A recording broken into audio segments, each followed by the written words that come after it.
Écoutez bien, car ce que je vais vous raconter est une histoire qui glacera votre sang et vous entra dans vos pires cauchemars. Dans un village reculé entouré de sombres forêts, régnait la terreur. Des rumeurs circulaient autour d'une créature aussi vieille que les arbres eux-mêmes, buveuse de sang, mangeuse de chair humaine, un vampire nommé Malacar. Sa faim était insatiable, et chaque pleine lune était marquée par une disparition tragique.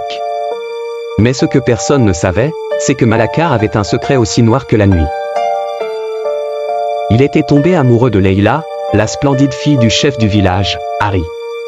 Leila, avec ses longs cheveux ondulants comme les rivières et ses yeux scintillants comme les étoiles, était la seule lumière dans l'obscurité de Malacar.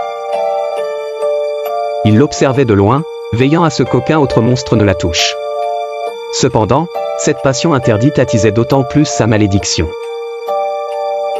Une nuit, alors que la lune était pleine et que le village dormait paisiblement, Malacar s'approcha de la maison du chef, décidé à révéler ses sentiments. Il se glissa dans la chambre de Leila.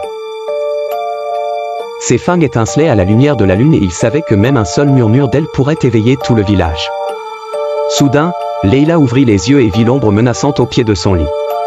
« Qui est là ?» demanda-t-elle, sa voix tremblante mais courageuse. Malacar avança, se dévoilant partiellement. « Je ne te ferai pas de mal, Leila. Je suis venu pour te protéger. » Terrifiée mais intriguée, Leila tendit la main vers lui. C'est alors que son père, Harry, fit irruption dans la chambre, armé d'un pieu. Harry avait été alerté par un ancien rêve prémonitoire, avertissant de la présence du vampire. « Éloigne-toi de ma fille, monstre !» cria-t-il avec rage. Dans un élan de désespoir, Malacar attrapa la main de Leila et l'entraîna hors de la maison avec une vitesse surnaturelle. Le village entier fut rapidement réveillé par les cris et les torches s'allumèrent, illuminant la forêt avoisinante. Le vampire et la fille étaient cachés parmi les arbres. « Pourquoi m'as-tu enlevé ?» demanda Leila, essayant de comprendre l'énigmatique créature en face d'elle. « Parce que je t'aime, Leila. Mais malheureusement, je ne suis pas fait pour aimer. » Leila comprit alors la profondeur de la tragédie. Malacar ne cherchait qu'à protéger celle qu'il aimait de sa propre nature. L'aube approchait et les villageois se rapprochaient. Soudain, Harry les trouva, prêts à abattre Malacar. Mais Leila s'interposa, « Non, père. Il m'a sauvé. » Dans un acte ultime de sacrifice, Malacar se tourna vers Leila, ses yeux remplis de tristesse. « Adieu, mon amour. » Il s'exposa alors aux premiers rayons du soleil, se consumant dans une douleur atroce. Le village resta silencieux, figé par la scène mélancolique. Leila tomba à genoux, en larmes, tenant les cendres de son amant. La légende de Malacar devint alors un récit d'amour maudit que chaque villageois chuchotait au coin du feu. N'osez pas prononcer son nom 5 fois, sinon, vous le regretterez à jamais. La légende raconte qu'une créature mi-homme, mi-serpent, mi-porc et mi-cheval, appelée Belzébuth, hante les nuits des imprudents qui osent invoquer son nom. Christelle, une jeune femme intrépide et passionnée par les histoires d'épouvante, décida un soir de défier cette légende. Dans un élan d'audace, elle prononça ce nom maudit 5 fois devant son miroir. Dès le 5e mot, un silence glacial envahit la pièce, et son reflet se mit à trembler étrangement. Les lumières clignotèrent, et des murmures remplirent l'air. Christelle sentit une terreur inconnue s'emparer de son être. Elle voulut fuir, mais ses jambes semblaient soudain de plomb. Une silhouette difforme sortit de l'ombre, ses yeux injectés de sang, son souffle fétide résonnant comme un rugissement animal. Les écailles du serpent recouvraient son torse, tandis que son visage porc et ses jambes de cheval achevaient cette horreur absolue. Belzébuth avait été libérée. Prisonnière de son propre imprudence, Christelle hurla à l'aide, mais aucun son ne sortit de sa bouche. La créature avança lentement, savourant chaque instant de panique. Soudain, un craquement sinistre se fit entendre, et la créature bondit sur Christelle. La scène suivante ne laissa que des traces de lutte désespérée et une réplique froide et angoissante, gravée sur le miroir, « Le prochain sera toi ».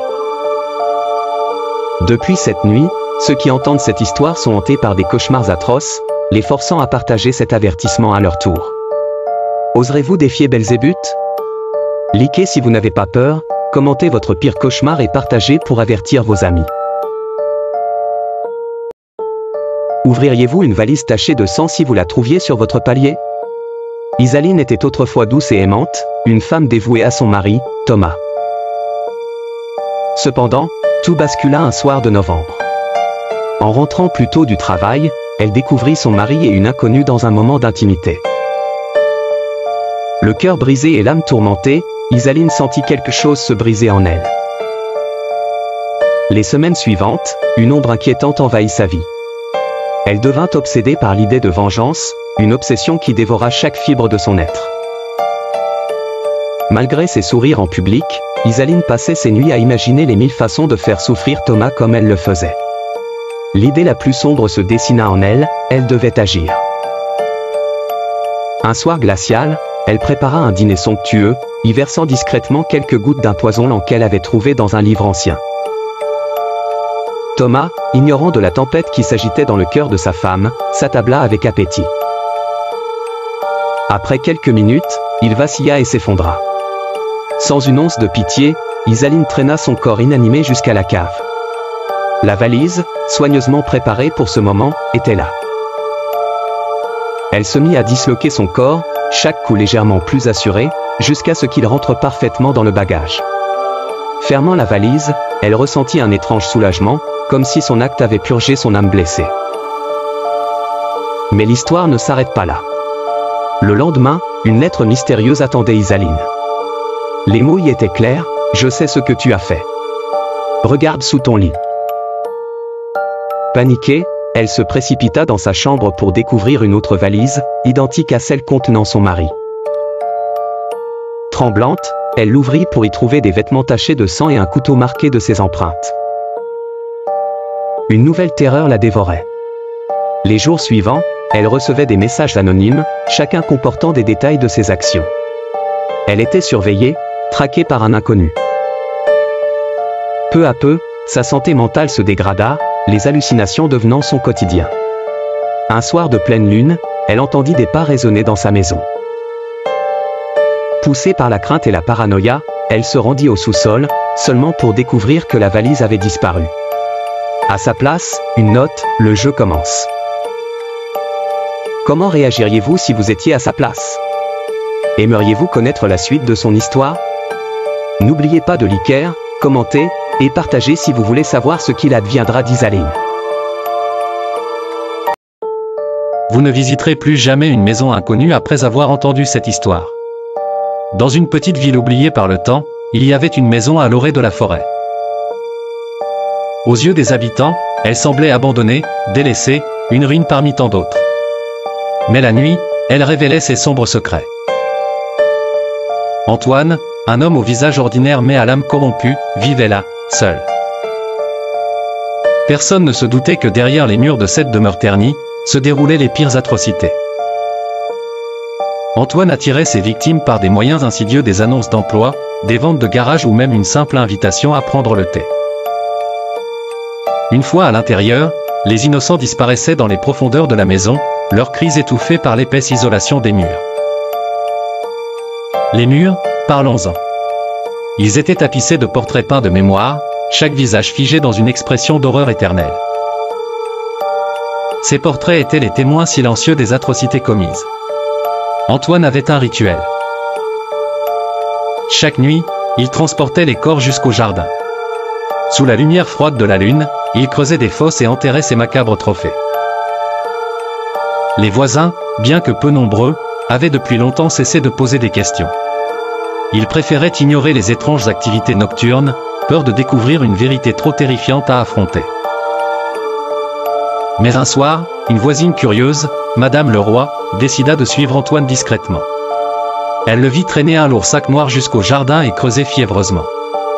Claquant de terreur, elle fit demi-tour, trop effrayée pour alerter qui que ce soit. Sa curiosité eut raison d'elle lorsqu'elle se mit à fouiller, un matin, le jardin d'Antoine. À peine eut-elle retourné un peu de terre qu'elle découvrit une main blême.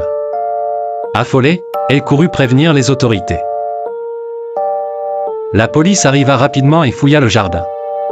Ce qu'ils trouvèrent dépassa l'entendement. Des dizaines de corps, enterrés là, comme de sinistres graines de la terreur. Antoine fut arrêté, mais son visage demeurait impassible, presque satisfait. Il murmura avant d'être emmené, « Ils reviendront pour moi. » À partir de ce jour, la maison des âmes perdues resta à jamais inoccupée, mais les âmes, elles, ne furent jamais en paix. Elles errent, cherchant vengeance. Gardez un œil sur votre jardin, où vous pourriez y découvrir des compagnons inattendus. Si cette histoire vous a glacé le sang, likez, commentez, et partagez pour que plus personne n'ose ignorer les secrets cachés derrière les portes fermées.